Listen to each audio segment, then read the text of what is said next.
Liga. Assalamualaikum warahmatullahi wabarakatuh. Kami dari kelompok 5 eh, mata kuliah pemrograman berorientasi objek dengan beranggota Rifki Syarif Hidayat, Khalifah Ahmad Holis, Agung Prasetyo, dan Muhammad Billy. Kami akan mempresentasikan tentang konsep PBO pengantar pemrograman berorientasi objek. eh, yang dibahas kali ini adalah materi konsep pemrograman proses objek, konsep pemrograman prosedural versus PBO, analogi pemrograman prosedural dan PBO. Pemrograman objek, pemrograman berorientasi objek. Pemrograman berorientasi objek dalam bahasa Inggris, Object Oriented Programming disingkat OOP, merupakan paradigma pemrograman berdasarkan konsep objek yang dapat berisi data dalam bentuk field atau dikenal juga sebagai atribut, serta kode dalam bentuk fungsi atau prosedur yang dikenal juga sebagai metode. Semua data dan fungsi di dalam paradigma ini dibungkus dalam kelas-kelas atau objek-objek. Bandingkan dengan logika pemrograman terstruktur, setiap objek dapat menerima pesan, memproses data, dan mengirim pesan ke objek lainnya. Model data berorientasi objek dikatakan dapat memberikan fleksibilitas yang lebih baik, kemudahan mengubah program, dan digunakan luas dalam teknik peranti lunak skala besar. Lebih jauh lagi, pendukung OOP mengklaim bahwa OOP lebih mudah dipelajari bagi pemula dibanding dengan pendekatan sebelumnya, dan pendekatan OOP lebih mudah dikembangkan dan dirawat. Selanjutnya akan dibacakan oleh Agung Prasetyo. Oke, perkenalkan nama saya Agung Prasetyo. Pemrograman prosedural versus PBO. Prosedural ser- serangkaian tugas yang diselesaikan dalam bentuk fungsi atau prosedur. Cara pandang. Program adalah suatu instruksi dibaca dari kiri ke kanan, dari atas ke bawah. Programmer menurunkan suatu masalah menjadi masalah yang lebih sederhana. Fungsi dan prosedur menjadi fokus utama. Fungsi dan prosedur digunakan untuk memanipulasi data. Contoh bahasa pemrograman C atau C++ atau PHP plus Pascal atau Python dan lain-lain. Dan masih banyak lagi.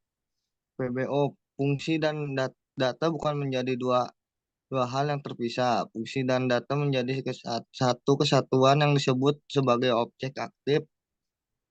Cara pandang, program adalah serangkaian objek yang saling bekerja sama untuk menyelesaikan suatu masalah.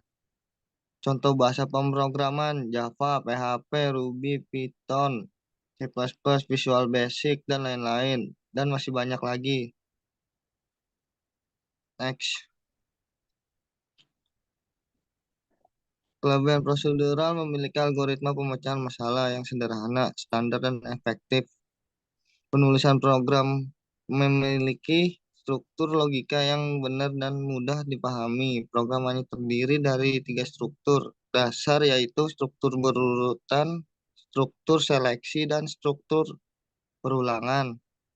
Kemudian implementasi untuk compiler dan interpreter mudah ditelusuri, memiliki dokumentasi yang baik, ukuran program yang dibuat kecil, runtime cepat, dan penggunaan memori yang sedikit dibanding PBO dan lain-lain.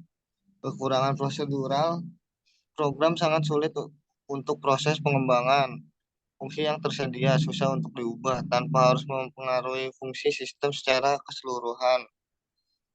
Mungkin dapat bekerja dengan baik pada saat terisolasi, tapi tidak dapat saat terintegrasi dengan sistem lain.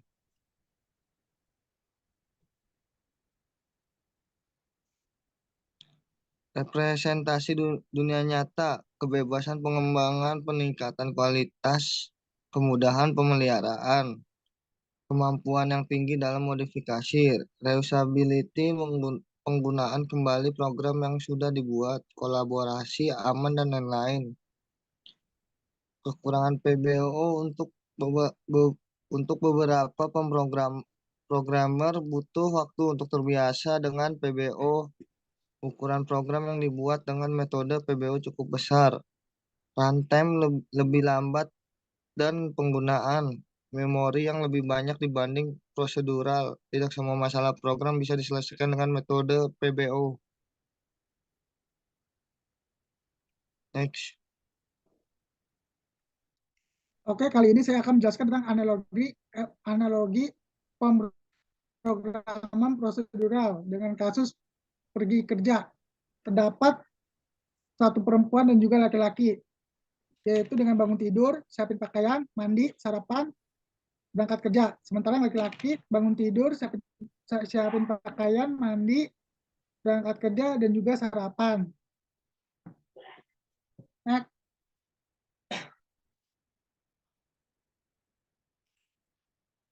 Oke, kali ini saya akan menjelaskan tentang analogi PBO dengan kasus yang sama, yaitu pergi kerja.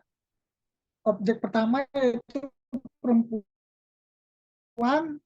tentang kegiatan tukang bangunin, nyiapin pakaian, nyiapin sarapan, dan juga yaki.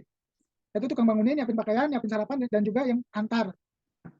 Itu adalah analogi kegiatan dari PBO dalam kegiatan sehari-hari. Next. Oke, selanjutnya konsep PBO, konsep class dan objek pada pemrograman berorientasi objek. Next. Yang dibahas kali ini adalah definisi class dan objek, analogi class dan objek. Apa sih yang dimaksud dengan definisi class? Class adalah cetak biru, blueprint, template dari objek. Class hanya dipakai untuk membuat kerangka dasar yang instalasinya menggunakan objek. Artinya, class yang dibuat nanti akan mendefinisikan objek. Satu class bisa mendefinisikan banyak objek. Class dapat menyimpan data, properti, atau atribut, dan perilaku, method, dan behavior. Jika pada pemrograman prosedural, variabel, array, dan fungsi terpisah, namun pada PBO, variabel, array, dan fungsi disimpan ke dalam satu tempat, yaitu class. Pada class variabel dan array disebut properti, atribut, dan fungsi disebut metode dan behavior. Selanjutnya, ada definisi objek.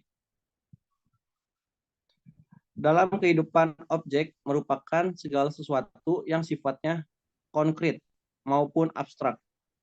Objek konkret adalah segala sesuatu yang nyata dan bisa dirasakan. Objek abstrak adalah segala sesuatu yang ada bukan secara fisik dan bisa dirasakan. Pada PBO, objek adalah variabel yang merupakan hasil instalasi, perwujudan, pembentukan, atau representansi dari class. Jika class adalah blueprint, template-nya, maka objek adalah instalasi dari class tersebut. Dan objek inilah yang akan digunakan satu objek hanya hasil instalasi dari satu class. Selanjutnya, untuk gambar sebelah kiri itu adalah analogi class dan yang sebelah kanan adalah objeknya. Sekian dari kelompok kami. Wassalamualaikum warahmatullahi wabarakatuh.